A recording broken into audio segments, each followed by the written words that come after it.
So weighing costs and benefits are just a part of life. But sometimes cost-benefit ratios are not as straightforward as we might imagine.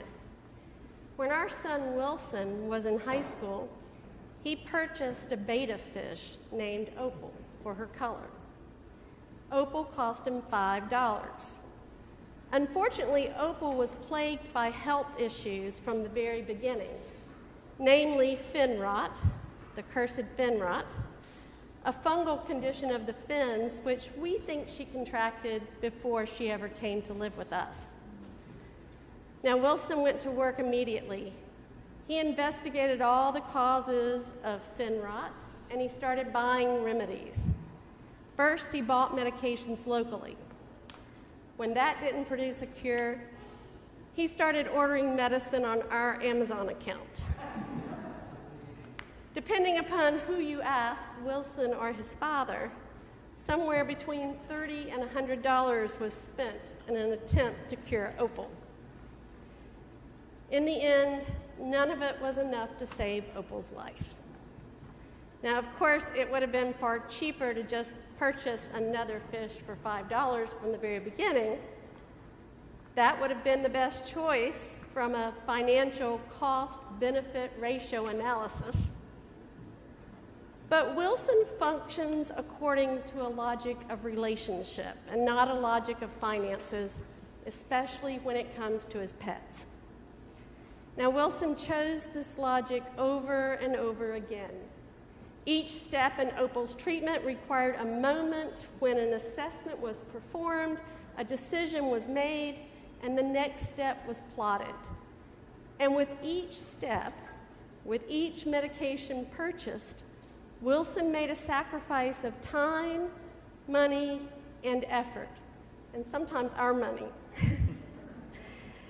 Now, each one of us makes sacrifices like this all the time for things that are important to us.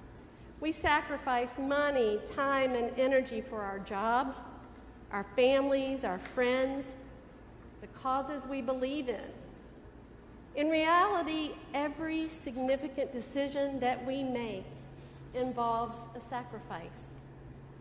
We are finite creatures.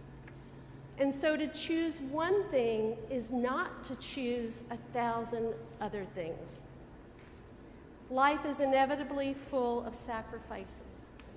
It's just an issue of which particular commitments are going to shape our lives and whether we choose those commitments intentionally or by default, letting culture choose them for us.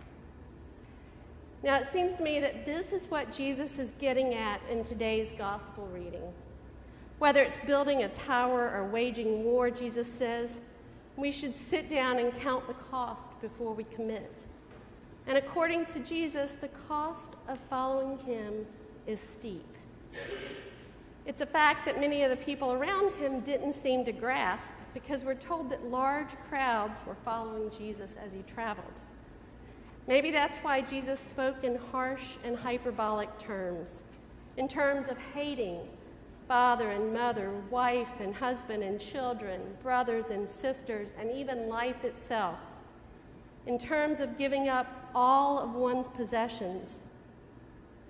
There needed to be a moment that would make all these crowds stop and assess the cost. Kind of like what taking organic chemistry did for all the pre-med majors in my college class. By all accounts, the followers of Jesus must have at least eventually recognized the cost.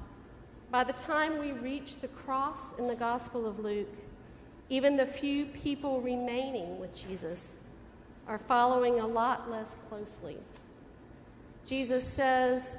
Luke says of Jesus' crucifixion, Luke writes, all Jesus' acquaintances, including the women who had followed him from Galilee, stood at a distance watching these things.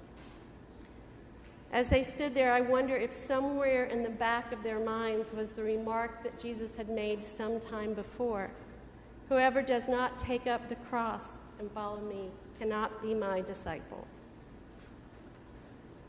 I was always taught that every sermon needs some good news. That's what gospel means, good news. So where is the gospel in this? Where is the good news in this passage?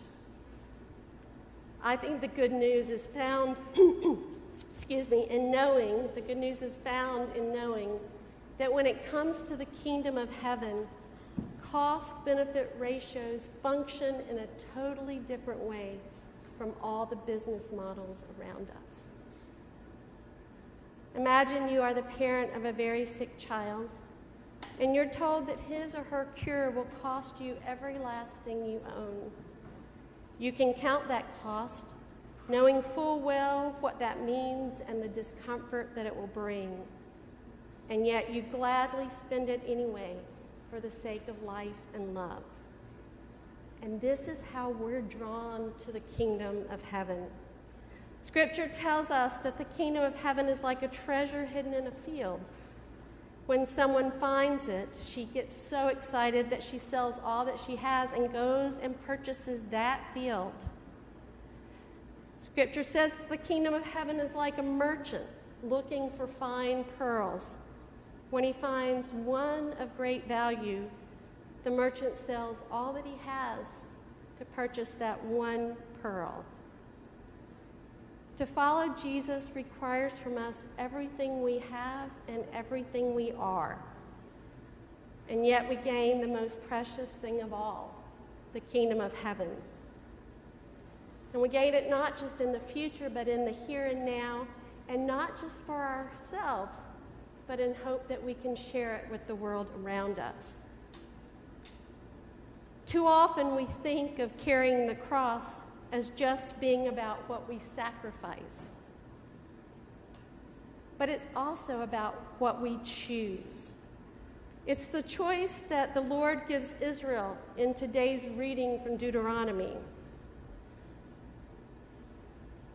To carry the cross, ironically, is to not choose death.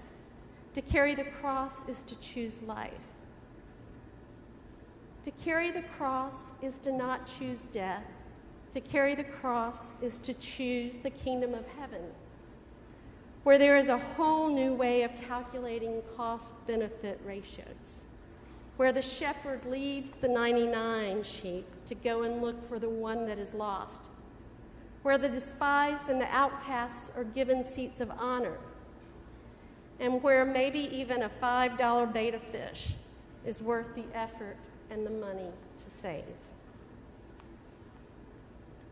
We pick up the cross because, having experienced the love of God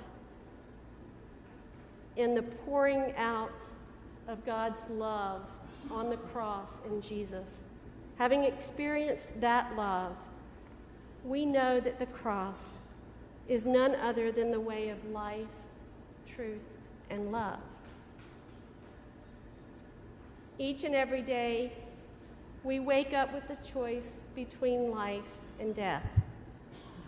So how, at this moment in time, might God be calling us, calling you to choose life?